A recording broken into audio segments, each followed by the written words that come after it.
Students, आप सभी का शैलेश अग्निहोत्री के चैनल पर एक बार फिर से बहुत बहुत स्वागत है। स्टूडेंट्स, आज के सेशन में हम लोग फिर से एक बहुत ही अहम टॉपिक पर अहम सवाल करेंगे और before we go any further आपके लिए एक बहुत ही इंपॉर्टेंट अनाउंसमेंट है कि जो IIT JEE एडवांस 2021 का एग्जाम होने वाला है उससे संबंधित हम कल से अपनी रिविजनरी क्लासेस स्टार्ट करेंगे।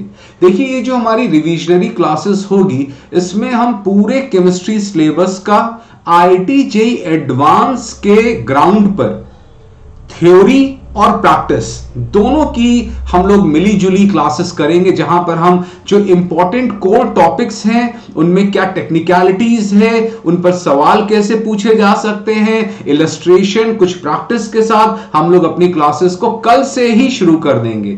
तो कल से ही आपको जो रिवीजन थ्योरी क्लासेस है, प्रैक्टिस प्रॉब्लम्स है, उसके वीडियोस हम अपलोड कर देंगे और कम से कम एक दिन में 3 से 4 क्लासेस आपके लिए हम रखेंगे, सो दैट जो भी हमारे पास टाइम है इसमें हम पूरे कोर्स को एक बहुत ही अच्छे तरीके से थॉरो रिवीजन कर सके प्रैक्टिस के साथ। तो कल से हमारा प्रयास रहेगा और आशा करते हैं ये आपके लिए बहुत हेल्प करेगा। तो स्टूडेंट, चलते हैं अपने सवाल के ऊपर। आज का हमारा जो सवाल है, ये देखिए, ये सवाल चूज करने के पीछे मेरा कारण क्या है कि IIT JEE एडवांस में रीसेंट ईयर्स में ऐसे सवाल बहुत से आ रहे हैं। यहां पर देखिए, हमने 2 टॉपिक्स को एक ही सवाल के माध्यम से समझाया है। हम इस सवाल के माध्यम से आपको डाईएजोटाइजेशन करेंगे, वहां पर एक इलेक्ट्रोफाइल क्रिएट करेंगे और फिर इंट्रामॉलिक्यूलर इलेक्ट्रोफिलिक एरोमेटिक सब्स्टिट्यूशन से हम डाई फॉर्मेशन कैसे होता है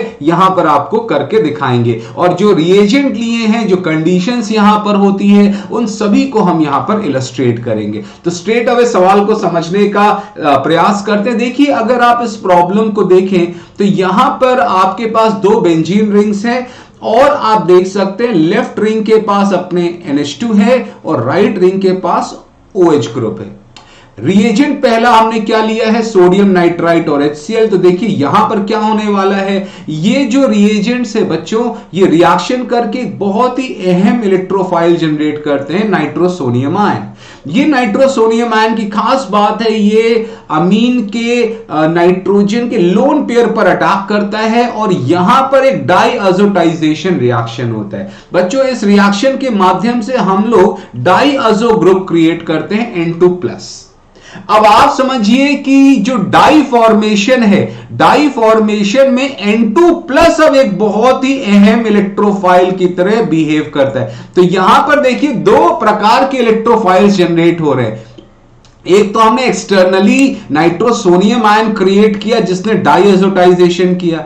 यहां पर जो डाईएजो केटायन है बच्चों, ये डाई फॉर्मेशन में इलेक्ट्रोफाइल के तौर पर वर्क करता है। अब यहां पर कैसे आगे प्रोसीड होगा, डाई फॉर्मेशन ऐसे ही नहीं हो जाएगा, इसके लिए हमको एक खास कंडीशन लेनी पड़ती है और बच्चों वो खास कंडीशन है alkaline condition in the presence of phenolic group.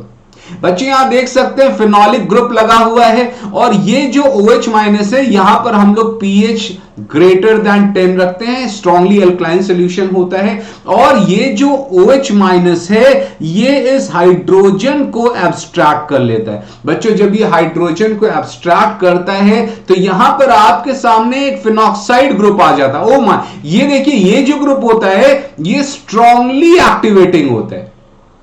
ये जो ग्रुप होता है ये स्ट्रांगली एक्टिवेटिंग होता है और बेंजीन रिंग को बहुत ये इलेक्ट्रॉन देकर एक्टिवेट कर लेता है। किसके लिए? इलेक्ट्रोफिलिक एरोमेटिक सब्स्टिट्यूशन के लिए। और यहां पर देखिए इसकी जरूरत क्यों पड़ी, आपको बता दें, ये जो डाइजोनियम केटायन आपके पास मिला है, जिसको बार बार हम एम्फेसाइज कर रहे हैं कि अभी ये एंटीसिपेट करेगा डाई फॉर्मेशन के लिए, तो आपको बता दें ये जो डाइजोनियम केटायन होता है ये वीक इलेक्ट्रोफाइल होता है। क्या होता है बच्चों? ये एक वीक इलेक्ट्रोफाइल होता है। अब आप समझिए, वीक इलेक्ट्रोफाइल को अगर आपको प्रोपेल करना है, अगर आपको उसको एंटाइस करना है, प्रेरित करना है इलेक्ट्रोफिलिक एरोमेटिक सब्स्टिट्यूशन के लिए, तो जो रिंग पर अटैक करवाने जा रहे हैं उस पे इलेक्ट्रॉन की डेंसिटी काफी होनी चाहिए और यही काम करता है O-। ये स्ट्रांगली एक्टिवेटिंग है, तो वो इस रिंग को इलेक्ट्रॉन्स के मामले में काफी रिच कर देता है, और जब ये इलेक्ट्रॉन्स के मामले में काफी रिच हो जाता है तो ये वीक इलेक्ट्रोफाइल भी अब इसकी तरफ आकर्षित होकर वहां पर एक इंट्रामॉलिक्यूलर इलेक्ट्रोफिलिक एरोमेटिक सब्स्टिट्यूशन देता है। तो यहां पर एक intramolecular with in the molecule एक इलेक्ट्रोफिलिक एरोमेटिक सब्स्टिट्यूशन होने वाला है। अब आप देखिए ये जो फिनॉक्साइड ग्रुप है इसके ऑर्थो पैरा पोजीशन में अटैक होगा, क्योंकि ये प्लस आर इफेक्ट शो कर रहा है, प्लस एम इफेक्ट शो कर रहा है। अब आप समझिए इस ग्रुप का ये देखिए पैरा पोजीशन है, तो ये पैरा पोजीशन है और इसी पैरा पोजीशन पे ये नाइट्रोजन एक इलेक्ट्रोफाइल की तरह जाकर अटैक करता है। तो होता क्या है,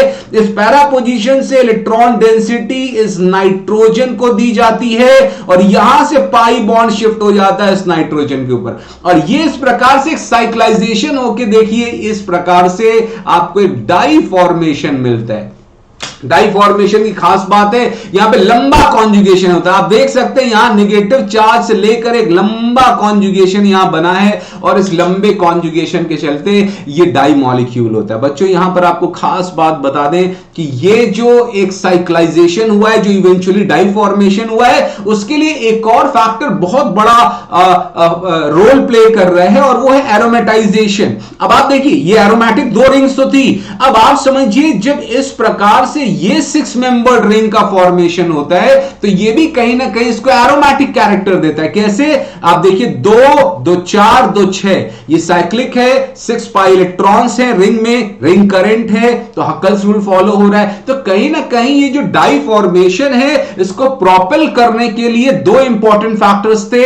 जो आपने अल्कलाइन मीडियम लिया था उसे फिनॉक्साइड ग्रुप क्रिएट हुआ जिसने हेविली एक्टिवेट किया रिंग को, तो इसने इंट्रामॉलिक्यूलर ईएस किया, एंड अपार्ट फ्रॉम दैट वहां जो साइक्लाइजेशन है एरोमेटिसिटी एक गेन हो रही है। तो ये सारे फीचर्स इस रिएक्शन को प्रोपेल करते हैं। और बच्चों इसी प्रकार के और भी इंटरेस्टिंग प्रॉब्लम्स हम लगातार निरंतर आपके लिए लेकर आते रहेंगे और सिंपल वर्ड से समझाएंगे जिससे आपको फायदा होता रहे। और मेरे इंपॉर्टेंट नोटिस को जरूर ध्यान रखें, कल से और आईआईटी जेईई एडवांस 2021 के एग्जाम तक हमारी रिविजनरी क्लासेस चलेगी, और ये रिविजनरी क्लासेस में जो भी इंपॉर्टेंट टॉपिक्स हैं आईआईटी जेईई एडवांस के, उनके जो मुख्य पहलू हैं उनको हम एक्सप्लेन करेंगे, थ्योरी, उन पर कुछ प्रैक्टिस कराएंगे, कैसे सवाल आ सकते हैं बताएंगे। और कल से ही मेरी क्लासेस इस पर आधारित आप लोग जरूर देखिएगा, ये अपलोड होती रहेंगी। तो मिलते हैं फिर अगले किसी इंपॉर्टेंट टॉपिक के साथ। आज और कल तो हम लोग को रिविजनरी क्लासेस स्टार्ट करनी है, तब तक अपना बहुत बहुत ख्याल रखिएगा।